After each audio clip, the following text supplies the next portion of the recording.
सभी छात्रों का स्वागत है और अध्याय 2 अम्ल क्षारक एवं लवण में आगे बढ़ते हुए अब हम करेंगे एनसीईआरटी के अभ्यास प्रश्न। इसके पहले हमने अध्याय 2 पूरा खत्म कर दिया है, एनसीईआरटी का हर एक टॉपिक कवर किया है। और यदि मैं आपको नोट्स दिखा दूं अपने, तो आपको यहाँ पे अंदाज़ा लग जाएगा कि किस तरीके से कितनी डिटेल में स्टडी हो रही है। कोई भी टॉपिक हम छोड़ नहीं रहे हैं।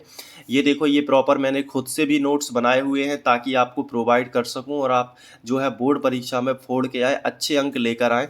तो एक एक टॉपिक आप देख सकते हो कि एनसीईआरटी का जो भी टॉपिक है उसको पहले हमने क्वेश्चन बनाया है कि वो किस तरीके से पूछा जा सकता है। और आप देख सकते हैं कि हर एक चीज़ हमने डिटेल में स्टडी की हुई है ताकि जो है एक भी टॉपिक रह ना जाए। और बोर्ड परीक्षा में अब इससे बाहर बिल्कुल भी नहीं आएगा, आपको बस पूरा यही करना है। और सारे के सारे जो है पीडीएफ नोट्स में आपको ये पूरे नोट्स में टेलीग्राम चैनल पर दे दूंगा।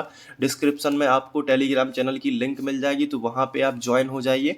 समय समय पर मैं सारे चैप्टर 1 भी हमने इसी तरीके से पढ़ा है, चैप्टर 2 भी, तो सारे नोट्स आपको वहाँ पे मैं प्रोवाइड करा दूंगा। आप देख रहे हैं ना कि एक भी टॉपिक नहीं है, शॉर्ट आंसर, सटीक आंसर हमने दिए हुए हैं। और यहाँ पे हर एक एनसीईआरटी के क्वेश्चन का जवाब बड़ी ही सटीकता के साथ दिया गया है। जैसे कि आप देख पा रहे होंगे, कम समय में बहुत कुछ पढ़ने का प्रयास, यानी गागर में सागर भरा हुआ है हमने। तो क्योंकि उतना ज़्यादा टाइम नहीं रहता रिवीजन करने के लिए, रिवीजन भी करना होता है, तो सब चीज़ें हैं। और स्कूल भी जाना पड़ता है, तो स्कूल में भी काफ़ी ज़्यादा टाइम लगता है। इसलिए उन बच्चों के लिए जो मेरिट में आना चाहते हैं उनके लिए प्रॉपर तैयारी है। और ये हमने यहाँ तक के नोट्स बनाए हुए हैं। ये उन बच्चों के लिए मोटिवेशन है जिन्होंने अभी तक नोट्स नहीं बनाए हैं, तो बना लो, अच्छे से स्टडी करो। अगर कर ही रहे हो, टाइम अपना वेस्ट कर ही रहे हो, तो अच्छे से करो फिर, ताकि वो टाइम आपका न्यूट्रलाइज हो सके। केवल वीडियोस देखने से कुछ नहीं होगा, आज देखोगे कल भूल जाओगे। लेकिन पढ़ाई अच्छे से करोगे प्रॉपर तरीके से, तो कहीं ना कहीं नोट्स आप बना लोगे, तो परीक्षा के समय में ब्रह्मास्त्र की तरह आपको ये नोट्स काम में आएंगे और आप फटाफट रिवीजन करोगे। जब भी मैं रिवीजन करवाऊंगा तो आप कनेक्ट कर पाओगे। तो आज हम बात कर लेते हैं एनसीईआरटी अभ्यास के प्रश्नों की, जो कि आपकी बुक में दिए गए हैं, इसलिए मैंने बुक को ही सामने रखा हुआ है। तो आइए अब पहला क्वेश्चन इसमें देखते हैं।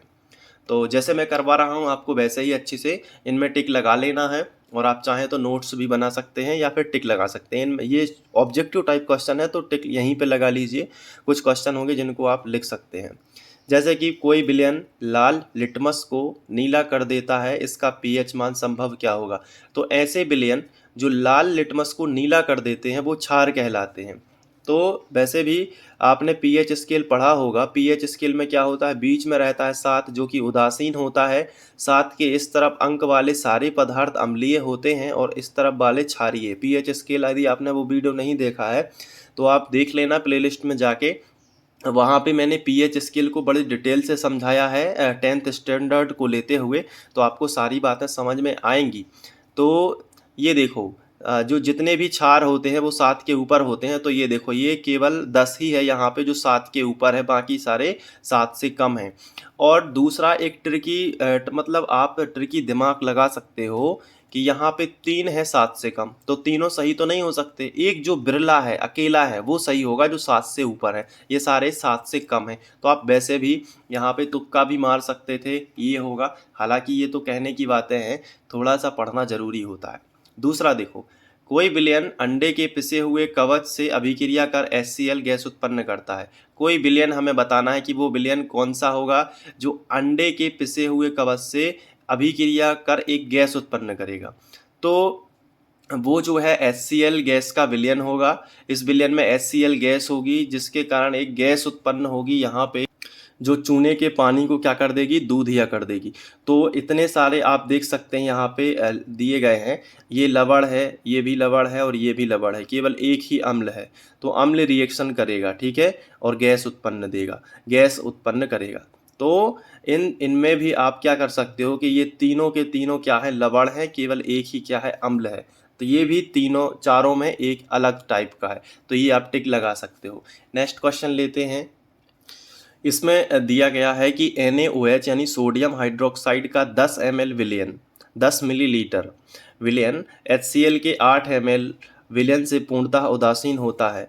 मतलब 10 ml विलयन, और अगर NaOH है तो उसमें 8 ml हम HCl मिला देते हैं, तो वो क्या हो जाता है, उदासीन। मतलब ना तो वो अम्ल रहता है और ना क्षार रहता है। तो इन्होंने बताया है कि अगर 20 ml हो जाए, NaOH के उसी विलयन का 20 ml, मतलब 10 से ये दुगना हो रहा है तो इसको भी दुगना कर दो, 8 दूनी 16। अगर 10 दूनी 20 हुआ है तो 8 दूनी क्या कर दो 16, 16 आंसर हो जाएगा। बहुत ही सरल है ये। इसके बाद है अपच का उपचार करने के लिए निम्न में से कौन सी औषधि का उपयोग होता है। आपको यहाँ पे 4 ऑप्शन दिए गए हैं, इनमें से कोई एक आपको लगाना है। तो अपच जो है यहाँ पे प्रतिजैविक ये नहीं हो सकता, पीड़ाहारी ये भी नहीं हो सकता, प्रतिरोधी, तीनों कोष्टक जो बने हुए इनमें से कोई भी नहीं है। अलग अलग रोगों के लिए सिर्फ एंटीसिड है अपच के लिए, बस यही याद रखना है। अपच यानी एंटीसिड, अपच मतलब क्या होगा एंटीसिड। अब इसके बाद जो 5वां क्वेश्चन है इसको हम लोग यहाँ पे देखने वाले हैं, तो देख लेते हैं। निम्न अभिक्रिया के लिए पहले शब्द समीकरण लिखिए तथा उसके बाद संतुलित समीकरण लिखिए। पहले हमें शब्द समीकरण लिखना है, तो शब्द समीकरण क्या कहलाता है मैं आपको यहाँ पे थोड़ा बता दूंगा। यहाँ पे देख लो, देखो जैसे पहला क्वेश्चन है कि तनु सल्फ्यूरिक अम्ल, नोट्स में लिख लेना ये वाला क्वेश्चन, फिर इसके बाद मैं जो लिख पा रहा हूँ वो आंसर हो जाएगा। तो पहले आप जैसे शब्द समीकरण पहले लिखना है तो आप हेडिंग डाल लोगे यहाँ पे शब्द समीकरण ऐसे, ठीक है। अब उस शब्द समीकरण क्या होगा कि तनु सल्फ्यूरिक अम्ल दानेदार जिंक के साथ अभिक्रिया करता है। तो यहाँ पे आप लिखोगे, सबसे पहले बात हुई है सल्फ्यूरिक अम्ल की, तो यहाँ पे आप लिख लोगे तनु सल्फ्यूरिक अम्ल, तनु सल्फ्यूरिक अम्ल, ठीक है। इसके बाद प्लस का साइन लगाओगे। दानेदार जिंक, तो जिंक लिख लेना, दानेदार लिखने की जरूरत नहीं है, जिंक हो गया। सल्फ्यूरिक अम्ल प्लस जिंक, तनु भी मत लिखोगे तो भी चल जाएगा, मतलब तनु भी अगर ना लिखें तो भी चल जाएगा। सल्फ्यूरिक अम्ल प्लस जिंक के साथ अभिक्रिया करता है, तो इसके साथ अभिक्रिया करेगा तो क्या बनेगा देखो। तो इस तरीके से हमने लिखा कि क्या बनने वाला है वो। तो देखो हमें ऐसा तो आइडिया नहीं लगेगा कि सल्फ्यूरिक अम्ल जिंक के साथ क्रिया करेगा तो क्या करेगा। तो हमें वास्तव में इसके लिए हमें पहले तो समीकरण ढांचा समीकरण देखना होगा कि जैसे H2SO4 है, यानी सल्फ्यूरिक अम्ल ये जिंक के साथ अभी रिएक्ट करेगा। ये देखो जिंक के साथ में रिएक्ट करेगा H2SO4, तो ZnSO4 बना लेगा और प्लस में क्या होगा हाइड्रोजन गैस।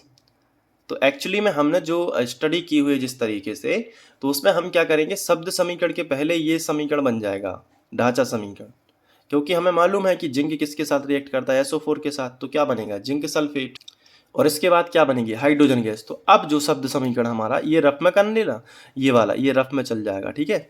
अब इसके बाद यहीं से देखो सल्फ्यूरिक अम्ल जिंक हो गया, ये जिंक सल्फेट, तो आप हिंदी में लिखोगे यहाँ पे जिंक सल्फेट और प्लस में लिखोगे हाइड्रोजन,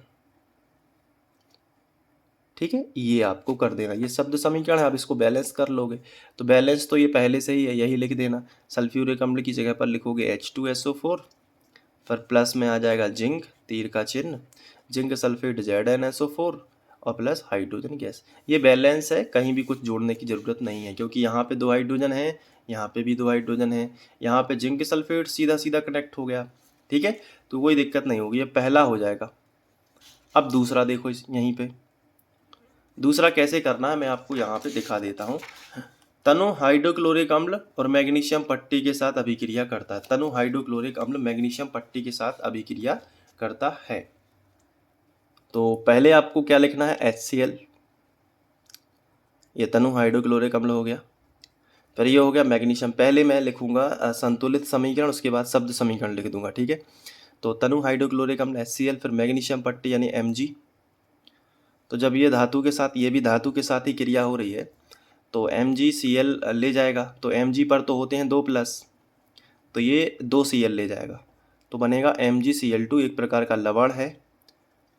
तो यहाँ पे 2 क्लोरीन लिख चुके हैं, लेकिन बैलेंस यदि देखें यहाँ पे 2 क्लोरीन है यहाँ पे, और यहाँ पे 1 ही क्लोरीन है, तो 2 का गुणा हो जाएगा, तो 2 हाइड्रोजन हो गए, तो हाइड्रोजन गैस निकल जाएगी। सीधी सी बात है, अम्ल जब धातु के साथ में क्रिया करता है तो लवण और हाइड्रोजन गैस बनती है, ये हम पहले ही देख चुके हैं।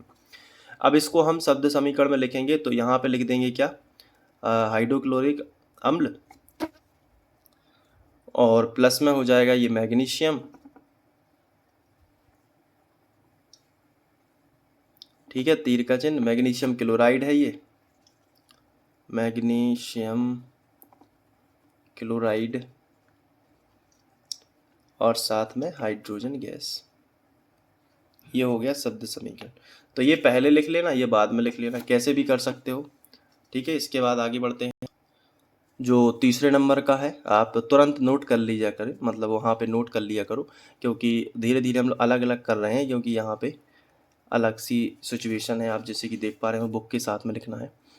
तनु सल्फ्यूरिक अम्ल एल्यूमिनियम चूर्ण के साथ अभिक्रिया करता है। तनु सल्फ्यूरिक अम्ल कैसे होता है? सूत्र H2SO4। ये एल्यूमिनियम चूर्ण के साथ क्रिया करेगा तो अपन को यहाँ पे लिखना होगा एल्यूमिनियम, ठीक है। अभिक्रिया करेगा तो देखो होगा क्या, एल्यूमिनियम सल्फेट बनेगा, क्योंकि लवण ही बनेगा अम्ल जब धातु से क्रिया करेगी। तो एल्यूमिनियम सल्फेट कैसा रहता है? AlSO4। ऐसे तो नहीं लिख सकते कि एल्यूमिनियम और सल्फेट लिख दिया, नहीं, क्योंकि एल्यूमिनियम की संयोजकता 3 होती है। तो Al2 और SO4 का बनता है होल थ्राइस, क्योंकि एल्यूमिनियम पर क्या होता है? 3+ और SO4 पर होते हैं 2-। तो इनको बराबर बराबर होने के लिए इसमें 2 का गुणा होगा तो कितने हो जाएंगे? 6+। 3+ हैं एक एल्यूमिनियम में, एक एल्यूमिनियम और आ जाएगा तो 3+ और 3+ कितने प्लस हो जाएंगे? 6+। तो SO4 को 6- बनने के लिए कितने बार आना चाहिए? एक में जब 2 होता है, एक SO4 और ले लिया तो 2- और आ गए, लेकिन अभी तो 4 ही हुए, यहाँ पे तो 6 हैं, तो एक SO4 और आ गया, तो अब हो गए ना 6-। तो 3 बार SO4 लिखना होगा और 2 बार एल्यूमिनियम। एल्यूमिनियम सल्फेट बना, और क्या बनेगा? अब हाइड्रोजन गैस बनेगी ना साथ में, हाइड्रोजन गैस बचा हुआ। और ये तो कॉन्सेप्ट याद ही रख लो कि अम्ल और धातु आपस में क्रिया करेगी तो लवण और हाइड्रोजन गैस बनेगी। ये एक लवण है, और असल में देखा जाए तो ये पहले ही हम लोग देख चुके हैं। अब एल्यूमिनियम जो है, दोनों ओर बैलेंस करो। यहाँ पे एल्यूमिनियम 2 हैं, यहाँ पे एल्यूमिनियम केवल 1 है, तो 2 का गुणा कर लो, 2 एल्यूमिनियम हो गए। SO4 SO3 होल थ्राइज यहाँ 3 है, यहाँ पे केवल क्या है? एक ही SO4 है, तो यहाँ पे 3 का गुणा कर लो तो 3 SO4 हो जाएंगे, लेकिन इस चक्कर में हाइड्रोजन 6 हो गए। यहाँ पे हाइड्रोजन 2 ही है तो 3 का गुणा कर लो, 3 दूनी 6, हाइड्रोजन बैलेंस हो गया। अब इसको हिंदी में कैसा लिखोगे? यहाँ पे लिख दोगे तनु सल्फ्यूरिक अम्ल या सल्फ्यूरिक अम्ल, सल्फ्यूरिक, सॉरी इसको अच्छे से लिखते हैं, ये देखो ऐसे लिख लेना। तो अब इसके बाद हम लोग आगे बढ़ते हैं, और एक यहाँ पे रह गया आखिरी कि तनु हाइड्रोक्लोरिक अम्ल लोह के रेतन के साथ अभिक्रिया करता है। अब रेतन का मतलब चूर्ण होगा, ठीक है। तो तनु हाइड्रोक्लोरिक अम्ल मतलब HCl, लोह रेतन मतलब Fe। तो फिर से अम्ल धातु के साथ क्रिया होगी तो यहाँ पे लवण बनेगा, FeCl2 बन जाएगा, क्योंकि लोहा जो होता है इस पर 2+ होते हैं, तो 2 क्लोरीन ले जाएगा ये। तो फिर यहाँ पे 2 का गुणा हो जाएगा तो 2 हाइड्रोजन H2 गैस निकल जाएगी।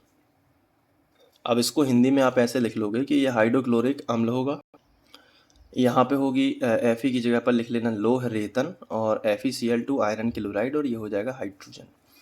तो इस तरीके से ये सभी क्वेश्चन जो है कंप्लीट होते हैं। अब हम एल्कोहल और ग्लूकोज जैसे यौगिकों की बात करेंगे, ठीक है। तो चलिए अब 6वां क्वेश्चन करेंगे नेक्स्ट वीडियो लेक्चर में। Thank you.